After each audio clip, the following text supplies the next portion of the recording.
I am Sierra Donovan. The smoke from the backyard grill burned my eyes that afternoon in Orlando, and the heat made the air glitter. Dad raised his beer and offered Chase $100,000 to study luxury management in Monaco. Everyone cheered. I murmured quietly, "What about my editing course?" Mom did not look up. "Sierra, you're not worth anything." The words struck harder than the sun. I flung the napkin on the table, grabbed my phone, and ordered an Uber to Miami International. There was no goodbye, no tears, just the door slamming behind me. 5 years later, Chase was browsing through his phone by the same pool when he saw my name on Forbes' list of the 300 richest under 30. He called Dad with a cracked voice. "How does she have all this?" If you've ever been told you're useless by the ones who should be lifting you up, please like and subscribe right now. This story is about to get serious, and you won't want to miss what occurs next. I recall the Christmas when I was in 3rd grade, when the distinctions became impossible to overlook. Chase,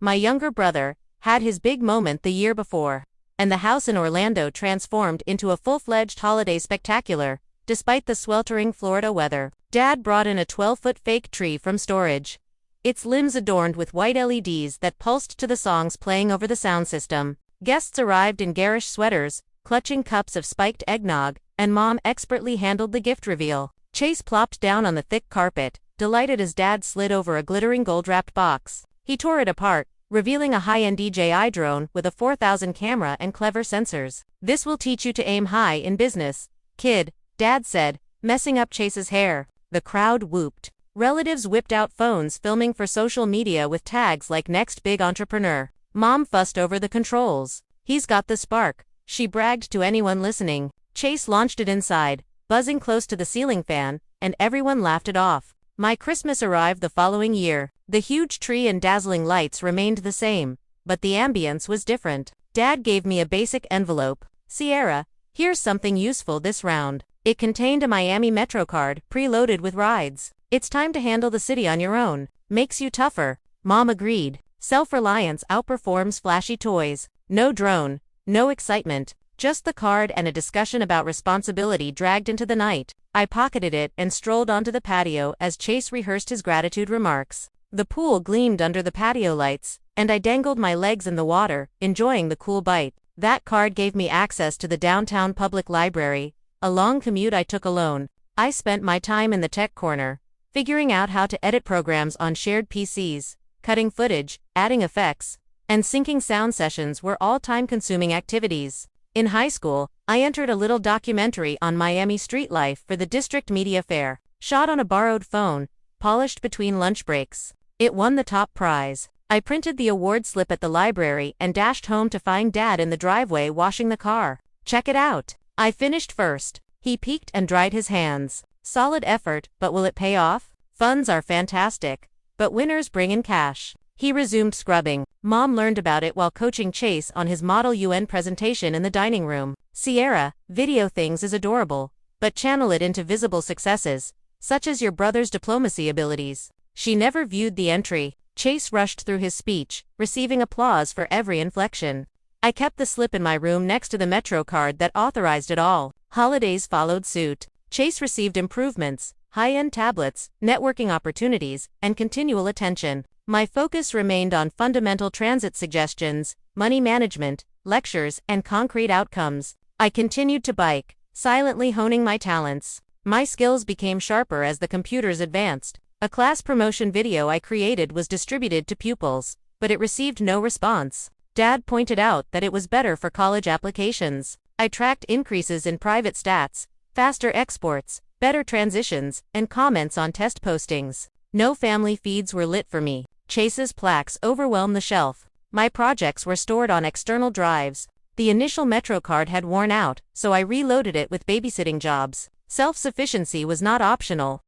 It was expected. Years went by like that. The Uber accelerated away from the smoke and cheers, leaving the family gathering in a swirl of pom-poms and highway lights. Touching down in Miami seemed like entering into another world, with the humid air wrapping around me like a promise of renewal. I lugged my solitary suitcase into the crowded terminal, my pulse racing from the plunge I'd just taken. That's when I noticed her Aunt Evelyn standing outside the arrival's gate, holding a homemade sign that read, "Welcome home, Sierra."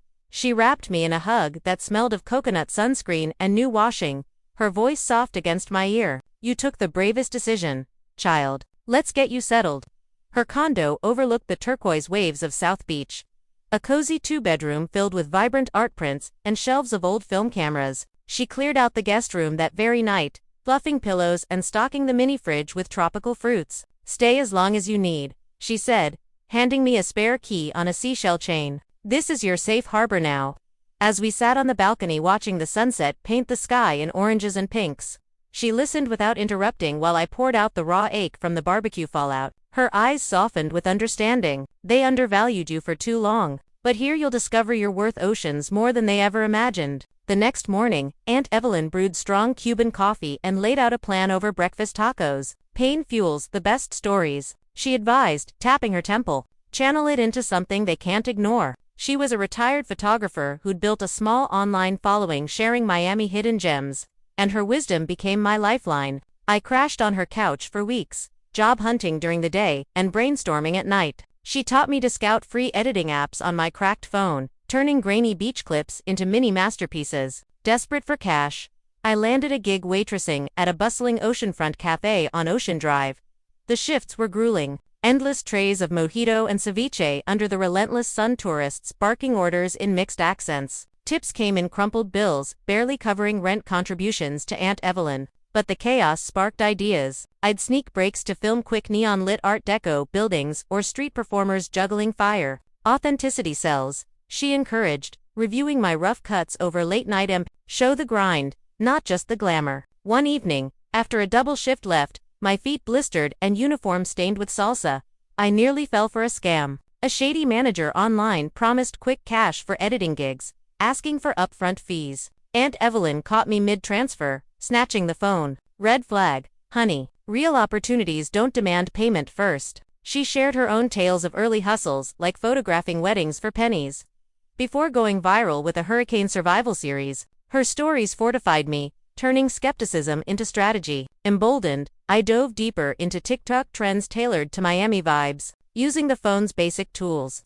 I edited a challenge video, locals dancing salsa on the sand overlaid with glitch effects and upbeat reggaeton beats. Aunt Evelyn hyped it up, duetting from her account to boost visibility. Posted at golden hour, it exploded, likes pouring in, comments flooding with fire emojis. This girl's edits are fire. Where is she from? Strangers shared their own underdog stories, resonating with my caption. Rising from the ashes, one clip at a time. Nights blurred into creation sessions in the living room, fairy lights twinkling as waves crashed below. Aunt Evelyn became my unofficial mentor, critiquing transitions and suggesting soundbites that punched emotionally. Make them feel your fire, she'd say, passing herbal tea for my sore throat from narrating voiceovers. The phone, once a relic of neglect, transformed into a portal. Followers trickled in, then surged after a viral stitch, responding to a luxury travel influencer. My raw take on budget beaches versus their sponsored yachts. Balancing plates at the cafe honed my multitasking, mirroring the split-screen edits I crafted.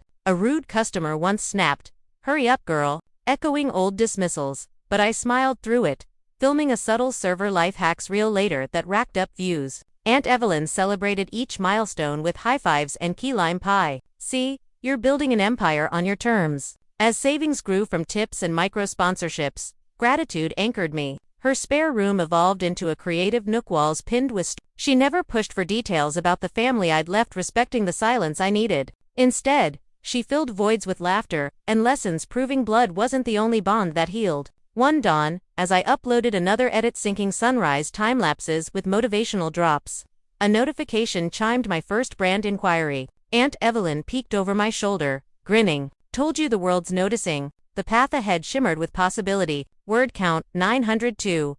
I've recounted using precise methods, simulating Google Docs, selected text word P4A. Evelyn's studio hummed with the steady crash of waves below. I posted, consistently refining thumbnails and hooks, until one montage of Miami nightlife edits exploded to 2 million views.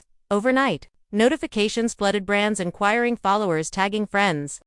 The algorithm pushed harder. Aria slid into my DMs from Atlanta. "Your cuts are fire. Run social for our agency remote to start." She owned a mid-size firm specializing in influencer campaigns. I negotiated equity instead of salary. Deal sealed with a video call. Packed light and sublet. Loft in Midtown Atlanta, exposed brick walls, perfect for mood boards. First project revamp a beauty brand's feed. I storyboarded, sourced stock layered animations. Launch day engagement tripled. Arya looped me into bigger clients, fashion drops, tech launches. I branded myself Ceritit Pro logo sleek in neon script. Built a site on weekends portfolio stacked with case studies. Revenue trickled, then surged. Freelance gigs at $500 each stacked 2000s monthly. Agency cut covered overhead. Invested in software upgrades. A proper rig with dual monitors. Hired a virtual assistant for emails. Courses on scaling digital services paid off. I productized templates. Sold packs on Gup.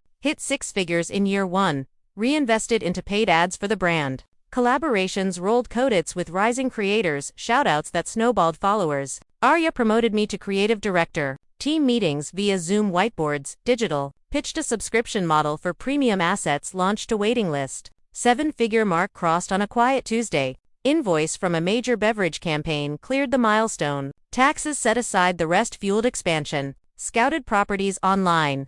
Eyes on Miami return. Found a penthouse in a Dubai-inspired tower on Miami Beach. Floor-to-ceiling glass.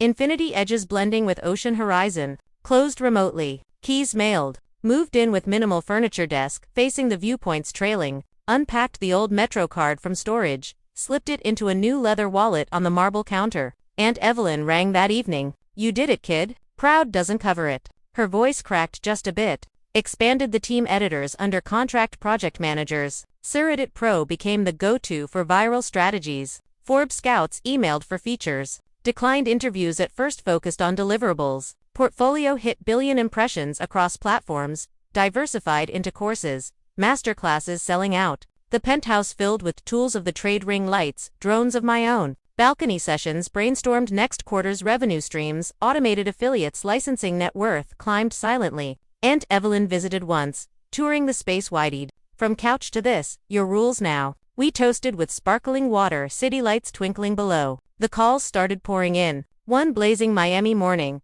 My phone buzzed on the kitchen island. Unknown number. I answered. Chase's voice cracked through. "Sis, you're on the Forbes 300 list." He sounded winded, like he'd run upstairs. "How, we thought you were scraping by." I leaned against the counter, staring at the ocean. "Check the article yourself." He stammered about Dad seeing it at the office. Mom flipping out over breakfast. They want to talk. I ended the call. Texts flooded next. Dad, companies tanking, construction slowdown hit hard. Need advice. Then a voicemail, his tone pleading. "Seer, we're family. Help turn this around." I deleted it. Mom went old school, mailing a handwritten letter that arrived 2 days later. Thick envelope, her looping script. "Chase is engaged. Wedding plans are big. Your success could cover the venue. The ring upgrade. Blood helps blood." She listed vendors' costs, tallied neatly. I pasted the penthouse letter, crumpling in my fist. Dialed Aunt Evelyn. She picked up on the second ring. Tears came unbidden. "They're back because of the list. Wedding money, business bailout, like I owe them." She listened without interrupting. "Cry it out, then decide. But set boundaries firm, or they'll redraw them for you." Her calm anchored me. "You built this alone. Protect it." I wiped my face. Drafted replies to Chase. "Congrats on the engagement. Handle your own." To Dad, "Sorry about the company. Consult professionals." To Mom, "No funds for the wedding. Plan within means sent. Block the threads temporarily to breathe." Chase tried video next. Face flushed. "This is messed up. You're loaded now. Why freeze us out?" I muted. Dad emailed from work account, attaching spreadsheets of debts. "Just a loan, interest-free." Ignored. Mom forwarded invitation mock-ups. "Your name on the program would mean everything." Archived. Aunt Evelyn checked in daily. "How's the wall holding?" I updated her on the barrage. She shared her own cut-off stories, reinforcing the line. "Conditional love isn't love." Her words stuck. I unblocked briefly to monitor, saw escalating desperation. Chase posted vague family drama on social, tags removed fast. Forbes confirmed the feature profile, live metrics public. Inquiries spiked from investors, but family noise drowned focus. I scheduled a therapist session, Dr. Ford, via secure link. Unpacked the guilt in 50 minutes. "Their crisis isn't your emergency." Prescription reinforced. "No. Mom called the agency line somehow." Arya transferred. "Think of your brother's future." I transferred back. Dad left gate voicemail, security flagged. Chase messaged through a mutual cousin. You're embarrassing us. Deleted contact. Aunt Evelyn flew down for a weekend. We walked the beach at sunset. Boundaries aren't walls, they're doors you control. She hugged me tight. Proud of the steel you grew. Refreshed, I composed the final group text. No money, no surprise visits, no meetings. Respect this, or legal steps follow. Sent to all muted notifications. Silence settled for weeks. Then a certified letter from Mom. Photos of Chase's fiancé plea for reconciliation. Dinner shredded. Dad's business partner reached out indirectly, fishing for investment, declined politely. Chase's posts turned bitter then quiet. Aunt Evelyn's advice echoed in decisions. Team expanded without distraction. Revenue held steady. I donated anonymously to editing scholarships. No family ties. The gala loomed, the Forbes 30 Under 30 gala in Austin pulsed under neon arches that shifted colors with the beat of the DJ. I stepped onto the red carpet in a midnight blue gown, flashes popping from photographers. Inside, tech moguls worked over signature drink screens displaying honorary reels. Aunt Evelyn arrived separately, taking a seat near the back in a navy blazer, blending with supporters. I circulated exchanging cards with venture capitalists. A notification pinged family tagged in event photos online. They'd made it in. Spotted them at a high-top table, Mom, in pearl earrings. Dad scanning the room. Chase scrolling nervously. They waved me over. I approached slowly. Mom grabbed my wrist. Perfect timing. Chase's wedding needs funding. The planner quoted 50 for the reception alone. Dad leaned in and the firm's contracts dried up. Your network could open doors. Chase avoided eye contact. Yeah, sis, hook us up. Aunt Evelyn watched from afar, her subtle nod reinforcing resolve. I pulled away gently. Enjoy the evening. Headed to the green room for final notes. Host announced the philanthropy spotlight. My slot ascended the stairs, lights dimming to a single beam. Grip on the mic steady. Ladies and gentlemen, tonight I commit $100,000 to scholarships for emerging editors dismissed as unworthy. The auditorium erupted. Projector showed application details. I scanned the crowd. Mom froze mid